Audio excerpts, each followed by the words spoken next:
Baiklah, Assalamualaikum warahmatullahi wabarakatuh. Apa kabar anak-anakku semuanya? Semoga tetap dalam keadaan sehat walafiat. Amin, amin ya rabbal alamin. Oke, kita masuk pelajaran IPS. Silahkan dibuka halaman 37. Kita membahas mengenai materi flora dan fauna di Indonesia. Ada yang tahu flora dan fauna itu apa? Ya, flora adalah tumbuhan. Kalau fauna itu hewan. Nah, kita akan membahas apa aja hewan dan tumbuhan yang ada di Indonesia. Yang pertama, flora di Indonesia. Para ahli memperkirakan ada sekitar 4.000 jenis pohon dan ribuan jenis tumbuhan berbunga yang tumbuh di Indonesia. Faktor utama yang mempengaruhi penyebaran flora atau tumbuhan ini adalah iklim dan tanah.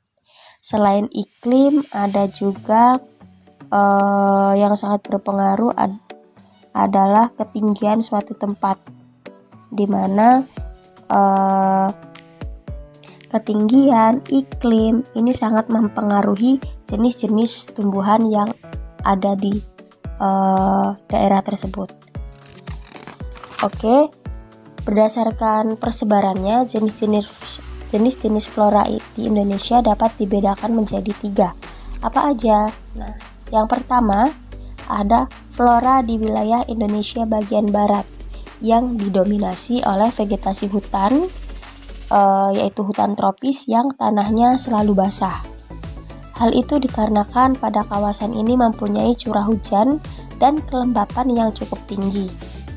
Di wilayah Indonesia bagian barat dan tengah terdapat tumbuhan endemik yang hanya ada di daerah tersebut, yaitu Rafflesia arnoldi yang ditemukan di Provinsi Bengkulu.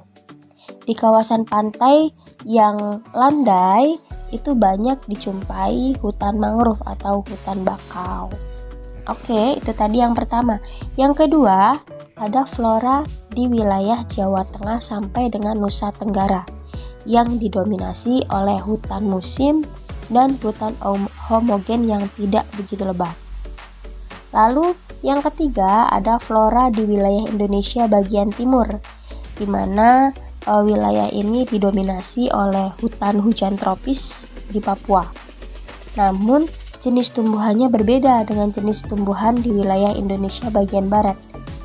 Jenis flora di wilayah hutan hujan tropis ini, terutama di bagian timur, memiliki kesamaan dengan flora yang ada di kawasan benua Australia. Salah satu flora ciri khasnya ini adalah bunga anggrek.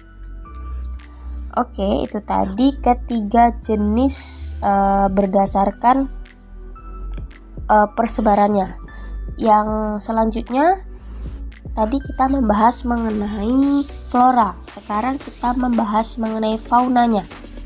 Fauna di Indonesia ini diperkirakan berjumlah sekitar 220.000 jenis hewan. Terdiri atas serangga, ikan, unggas, reptil, mamalia, amfibi, dan sebagainya. Nah, jenis fauna yang ada di Indonesia ini dikelompokkan menjadi 3. Apa saja? Nah, yang pertama, jenis fauna asiatik atau fauna pada bagian barat dengan corak Asia. Contohnya apa aja? Ada gajah, harimau, banteng, dan orangutan. Hewan-hewan ini hidup di Indonesia bagian barat, yaitu di wilayah Sumatera, Kalimantan, Jawa, dan pulau-pulau kecil di sekitarnya. Yang kedua ada jenis fauna australis yang bercorak Australia, yaitu hewannya ada kuskus, musang berkantong, cendrawasih, burung nuri, burung kakak tua, dan kasuari. Hewan-hewan ini hidup di Indonesia bagian timur, tepatnya di Papua, Maluku bagian timur. Oke, yang ketiga jenis fauna peralihan atau Australik Asiatik atau kelompok tengah.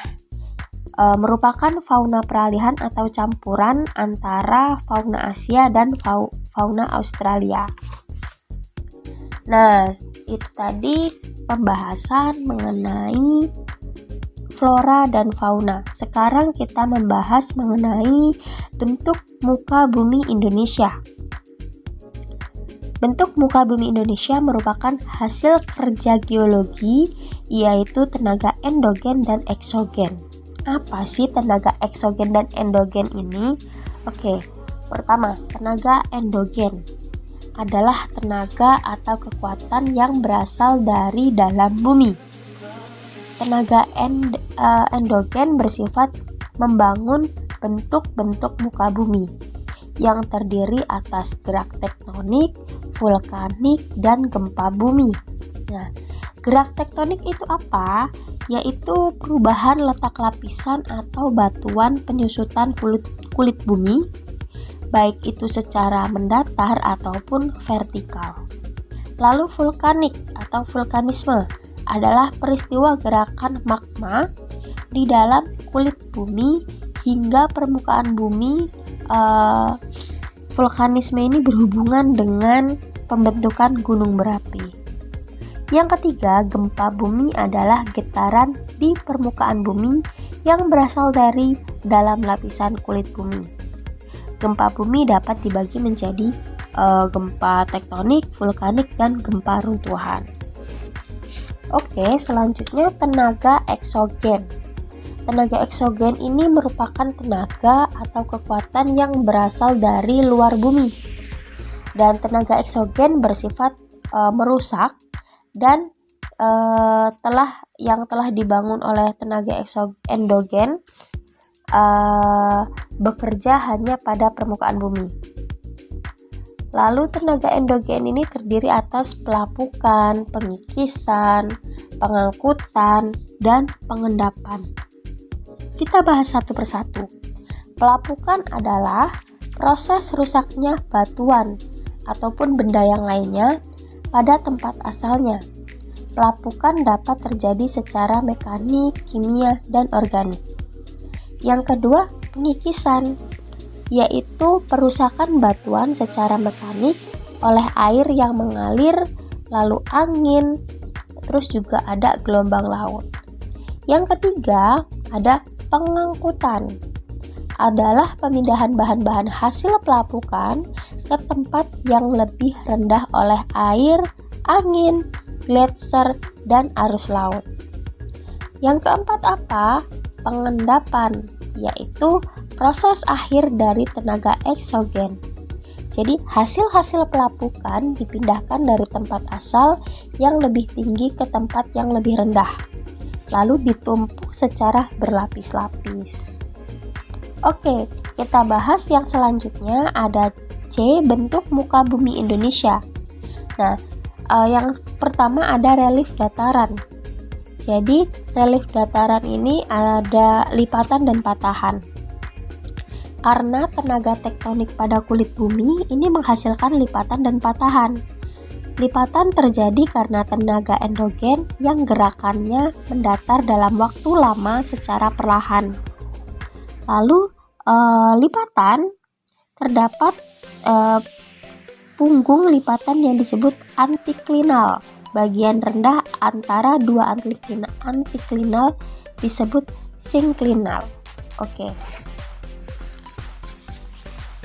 Nah, yang kedua ada gunung berapi.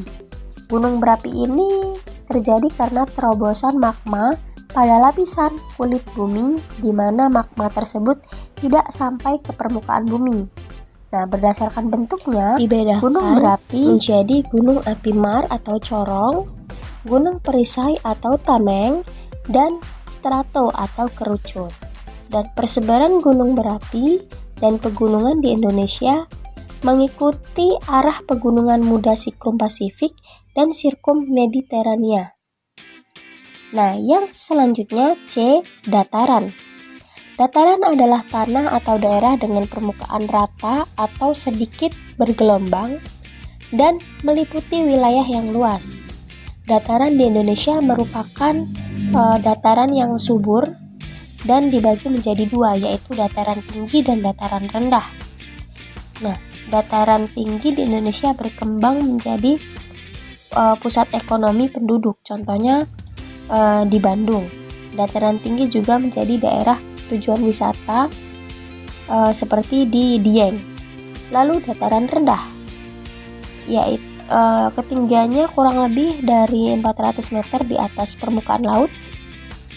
Di Indonesia, aktivitas penduduk pada daerah dataran rendah biasanya dijadikan seperti lahan pertanian, peternakan, dan perikanan.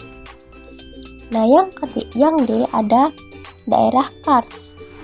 Kars di sini adalah daerah kapur yang merupakan wilayah dengan batuan endapan yang berasal dari timbunan binatang kapur sejenis kerang yang terbentuk di daerah laut. Nah, yang kedua ada relief dasar laut. Nah, yang pertama dangkalan atau paparan, yaitu zona laut terhitung dari garis surut terendah sampai pada kedalaman 200 meter.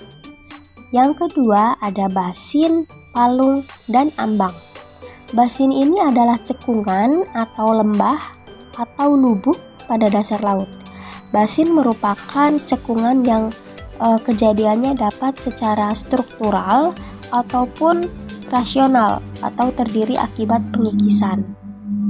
Nah, selanjutnya ada palung, yaitu dasar laut dalam yang sempit dengan lereng yang curam.